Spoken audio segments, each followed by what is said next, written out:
Amen. So now, अब for believers, विश्वासियों के लिए until the trumpet is blown, जब तक वो तुरही ना फूकी जाए, death can only touch your physical bodies, मृत्यु केवल आपके शरीर को छू सकती है, but death has no power over your spirit man. पर अब मृत्यु की कोई But guess ताकत what? आपकी आत्मा Your पर नहीं body is just the suit. है। आपका शरीर केवल सूट You है। are not your body. आपका So शरीर नहीं है। death now has no power over you. अब मृत्यु की आप पर कोई If ताकत नहीं you है। are in Christ Jesus, death is defeated in your life. अगर आप मसीह यीशु में हो तो मृत्यु हरा दी गई है आपके जीवन से। Amen. The Amen. only thing that death can corrupt is your body, but you, the real you, death cannot touch you. एकमात्र चीज जिसको मृत्यु करप्ट कर सकती है वो आपका शरीर है, पर मृत्यु आपकी आत्मा को छू भी नहीं सकती है। That's why the Bible says to be absent from the body is to be present with the Lord. The moment you close your eyes on the earth, in the very same moment you are there with your Lord and your Savior to live with Him always. इसीलिए Bible कहती है शरीर में अनुपस्थित होना प्रभु के सामने उपस्थित होना है। जिस क्षण आपका शरीर यहाँ पर आंखें बंद करता है आप प्रभु के सामने जाके खड़े होते हैं। Amen. Say, death has no power over me. बोलो मृत्यु की मुझ पर कोई ताकत नहीं है। Come on, church. You need to learn to declare by faith. आपको- You don't understand. With your tongue, you're going to live long. विश्वास से घोषणा करना सीखना पड़ेगा, समझना होगा, अपने जीभ से आप लंबा जीवन जियो। If you cannot even speak in church, let me tell you, you will not speak in your home when you're alone. अगर चर्च में नहीं बोल सकते तो जब घर में अकेले होगे तब भी नहीं बोलोगे। Amen. A mute believer is a defeated believer. एक विश्वासी जिसका मुंह बंद है वो एक हारा हुआ And when I विश्वासी। say mute, I don't mean physical disability. I'm talking about those Christians who don't speak when God has given them the power to speak His word. मैं शारीरिक रूप से गूंगा होने की बात नहीं कर रहा हूँ, मैं कह रहा हूँ वो विश्वासी जिनको परमेश्वर ने अपना वचन दिया है पर वो उसको बोलते नहीं उनकी Let बात। me say it this way. A silent believer is a powerless believer. मैं ऐसे कहूँगा एक खामोश विश्वासी हारा हुआ विश्वासी है, Come on. एक शक्तिहीन You विश्वासी। need to learn to speak. आपको बोलना सीखना है। This church is a training ground for ये champions. चर्च चैंपियंस के लिए ट्रेनिंग ग्राउंड है। Amen. The teaching that you receive here, you will not realize it now, but when you see your children's children, that day you will understand the training that you went through empowered you to live as a victorious champion on this earth. जो शिक्षा आपको अभी मिल रही है अभी समझ में चाहे आए ना आए, लेकिन जब बच्चों के भी बच्चों को देखोगे तब समझोगे कि इस शिक्षा ने आपको चैंपियंस बना दिया पृथ्वी पर। Amen. Come on, declare this. Say this after me. I declare death has no power over me.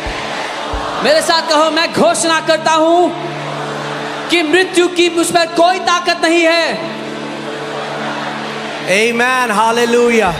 Praise God. Okay, let's go to Hebrews. I want to show you something. This is powerful. इब्रानी 4 मैं कुछ शक्तिशाली दिखाना चाहता हूं। You will never be afraid of fear of dying. आप कभी भी मृत्यु के डर से डरोगे नहीं। Amen. What people call death जिसको लोग मृत्यु कहते is हैं now your door. Is now your door अब वो आपके लिए एक द्वार है to meet the one who loves you the most. उससे मिलने के लिए जो आपसे सबसे ज्यादा प्यार करता Paul है। says, Paulus I कहता है- want, I personally, I want to go. पौलुस ये कहते हैं कि मैं व्यक्तिगत रूप से बता रहा वो हूँ कि कह रहा है मैं जाना क्या चाहता हूँ। यहाँ पे कलेशों के बीच में सताओं के बीच में मेरा तो मन कर रहा है मैं जाऊं मसीह के साथ रहूं हमेशा. He's like, why am I stuck in all these tribulations and trials? I wish if I could go with Christ. He said, I want to go. कहता है मैं जाना चाहता हूँ। He said, but it is for your sake I am here. और कहता है कि तुम्हारी वजह से मैं यहाँ पर हूँ। Do you know, let me tell you, and it's true. There are so many believers. ये सच है कि बहुत से विश्वासी हैं। God will always honor your faith. परमेश्वर हमेशा आपके There are विश्वास many का आदर believers who have lived 60 and they are satisfied and they say, Father, I just want to come home. And God honors them and God will call them home. करें। बहुत से विश्वासी 60 साल की उम्र में कहते हैं प्रभु मुझे घर आना है, प्रभु के विश्वास का आदर करता है, बोलते हैं But if you say, no, Lord, I want to live longer, I want to live 80, God says, Amen. Lord, I want to live 100, Amen. तो अगर आप कहोगे नहीं प्रभु मुझे 80 जीना, वो कहेगा आमेन। आप बोलोगे मुझे 100 जीना, बोलेगा आमेन। Psalm 91 verses 16 says, with long life I will satisfy you. भजन 91 उसकी 16 प्रभु कहता है दीर्घ आयु से मैं तुझे संतुष्ट करूंगा। Amen. With long life. Did you see Paul's desire? He wanted to come home. आते पौलुस की चाहत है कि वो घर जाना चाहता He था। wanted to come home. जाना चाहता था वो। In fact, God is sending a prophet and saying, Paul, don't go to Jerusalem, they are going to kill you. वो कह रहा है भैया मुझे जाना है, मुझे मरना है. बल्कि पौलुस के पास एक भविष्यवक्ता को भेजा जो कह रहा है यरूशलेम मत जाओ, वो तुम्हें मार देंगे. But Paul is saying, I want to go, I want to die. You know when they were able to kill Paul? आपको पता है कब वो पौल को When मार he सके? said, I have ran my race, I have fulfilled my calling. जब पौलुस ने कहा कि मैंने अपनी दौड़ को पूरा कर लिया, अपनी बुलाहट को पूरा कर लिया है. I declare no power of the devil will be able to take you before your time until you have fulfilled your race, until you have fulfilled the assignment your Father has for you in the name of Jesus. मैं ये घोषणा करता हूँ, कोई भी नरक की ताकत आपको आपके समय से पहले ले जा नहीं सकेगी जब तक आपने अपने मकसद को, अपनी बुलाहट को पृथ्वी पर पूरा नहीं कर लिया जिसके लिए आपके पिता ने आपको भेजा है यीशु के नाम में. Not when one member of this church is going away without fulfilling the call that they have in Jesus' name. इस कलीसिया का एक भी सदस्य अपनी बुलाहट को पूरा किए बिना वापस नहीं जाएगा यीशु के नाम में. Amen. No unfulfilled assignments. कोई भी ऐसा काम पूरा किए बिना नहीं जाएगा. Say, by the grace of God and by the power of the Holy Spirit, I will fulfill my assignment that my Father has for me. I will fulfill my divine call, and my life will bring great glory and honor to my Heavenly Father.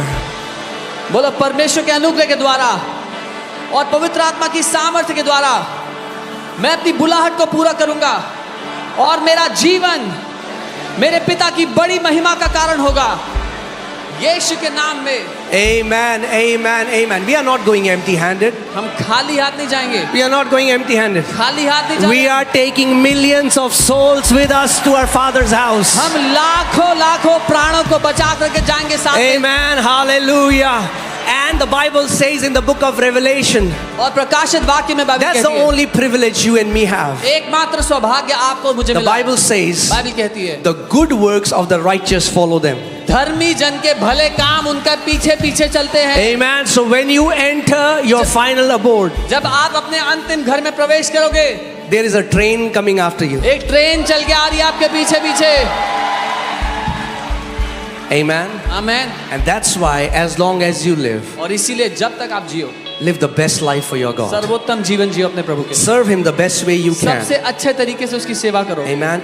Do you know why? Because the testimony you will have क्योंकि will be your testimony for eternity. क्योंकि जो गवाही आप यहाँ से ले जाओगे वो अनंत के लिए आपकी गवाही रहेगी. Amen. Hallelujah. You can be seated.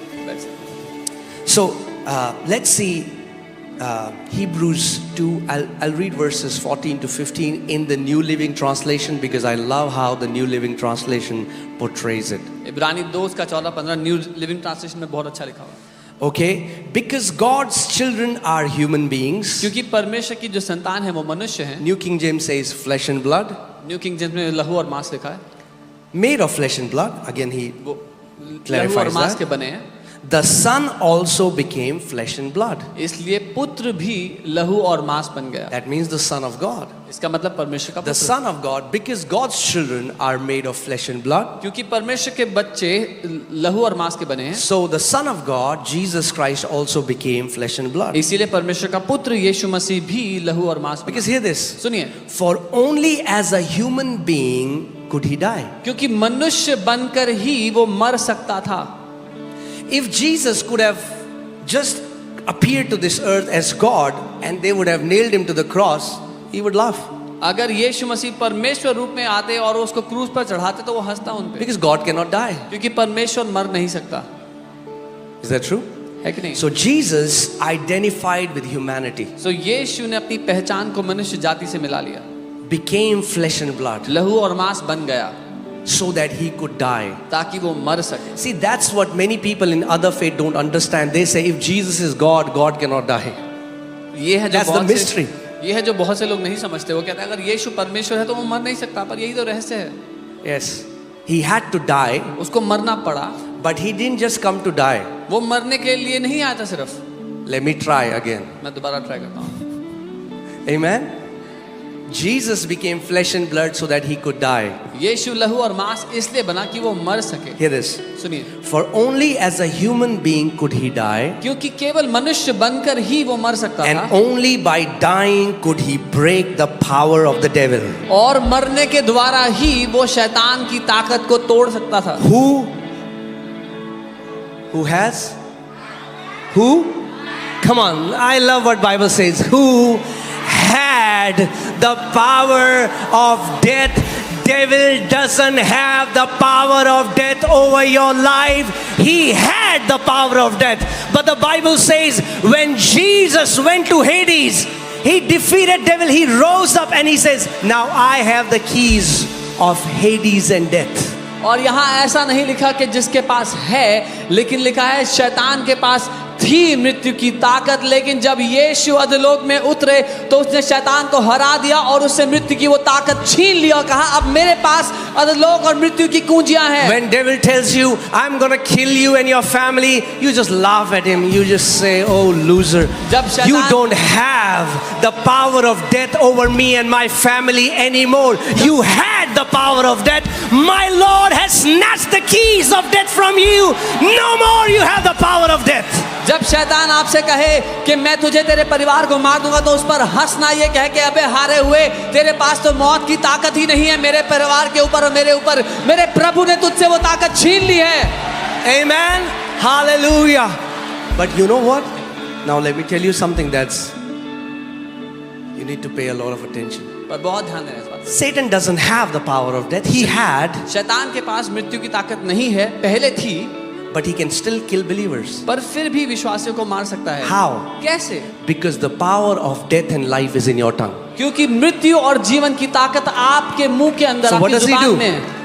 He influences your thinking वो आपके विचारों को because he's the प्रभावित prince करता of the है। power of air. क्योंकि वो हवा की In your thoughts, he will put seeds of death and destruction because he wants you to speak death for you, your children, your family, your business, because he knows the power of death and life is in your tongue. आपके विचारों में वो मृत्यु की बातें डालने के लिए प्रभाव डालेगा ताकि आप अपने जीवन, अपने बच्चों, अपने व्यवसाय के ऊपर मृत्यु की बातें कहो, क्योंकि वो जानता है कि आपकी जुबान में जीवन और मृत्यु की ताकत है। Because hear this. सुनिए, Now, devil only has that much power which you give him. शैतान के पास अब उतनी ही ताकत है जितनी आप उसको देते हो। How? कैसे? When you come in agreement to what he says. जब जो वो कहता है उसके साथ आप सहमत होते हो।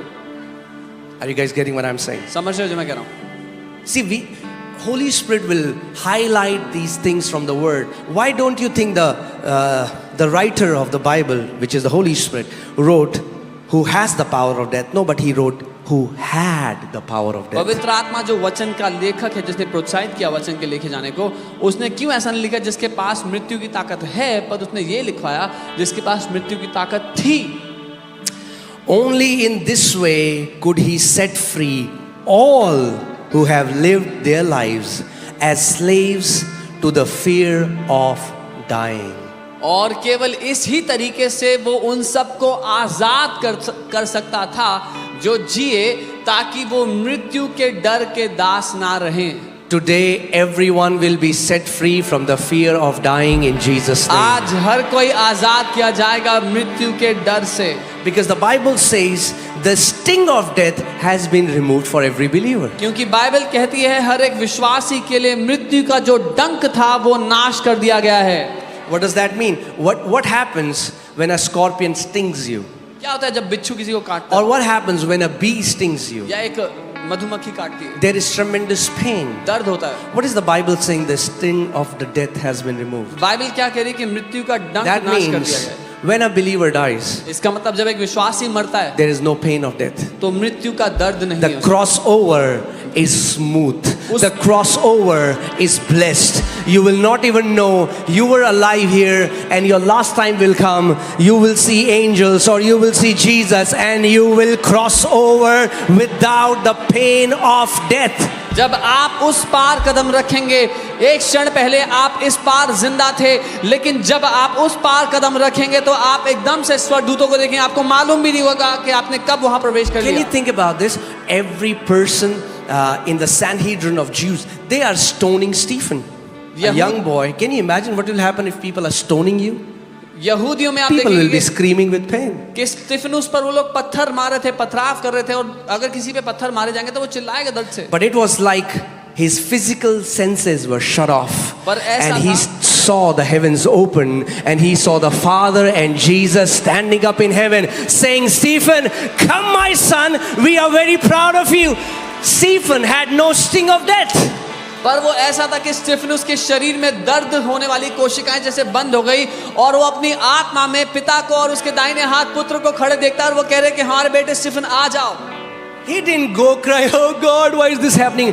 He went victoriously. He said, Father, forgive these people because they don't know what they are doing. वो ये नहीं करता अरे प्रभु ऐसा क्यों हो रहा है, वो कहता है पिता माफ करो इनको, ये नहीं पता क्या कर रहे हैं इनको। Amen.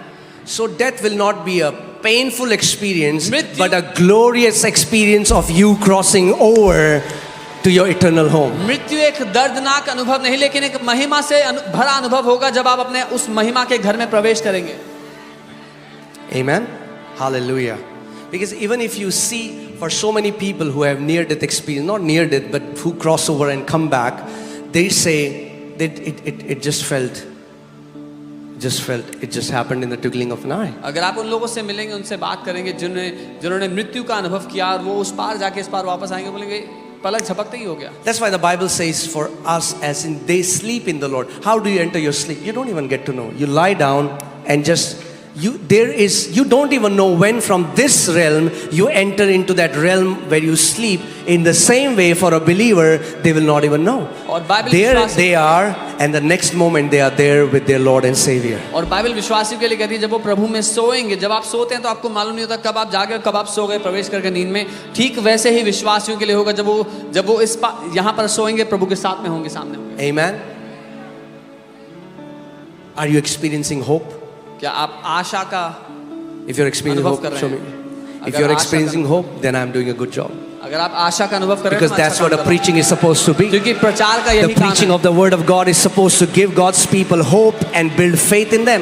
परमेश्वर के वचन का प्रचार परमेश्वर के लोगों में आशा और जीवन लाने के लिए है। Amen. Hallelujah. So, praise God. No more the power of death against us. अब और नहीं मृत्यु की ताकत हमारे विरुद्ध। Amen. Jesus didn't have to die. यीशु को मरने की जरूरत नहीं थी, He took the sting of death for us. उसने मृत्यु का डंक हमारे लिए ले लिया। He took the sting of death for us. उसने हमारे लिए मृत्यु Not का just डंक ले लिया। here, यहाँ ही नहीं, but even the punishment after a person dies. पर एक व्यक्ति के मरने के बाद जो सजा होती है वो भी He suffered उसने सहा, for you and me, आपके और मेरे so that लिए, you and me will never suffer. ताकि आप और मैं ना सहें उसको। That's the great exchange. यही वो Many महान of us अदालत है। only see the suffering of those 6 hours on the cross, but the real suffering happened after he died and went to the Hades. हम में से बहुत से लोग वो 6 घंटे के जो क्रूस का सताव था उसको देखते हैं, पर असली सताव जब वो नर्क अधोलोक में उतरा तब हुआ। And when he had suffered for every man, जब उसने हर मनुष्य, every person in humanity, he rose up victorious. जब उसने हर मनुष्य, हर स्त्री, हर पुरुष, हर बच्चे के लिए दाम चुका दिया, तब वो जी उठा। Amen.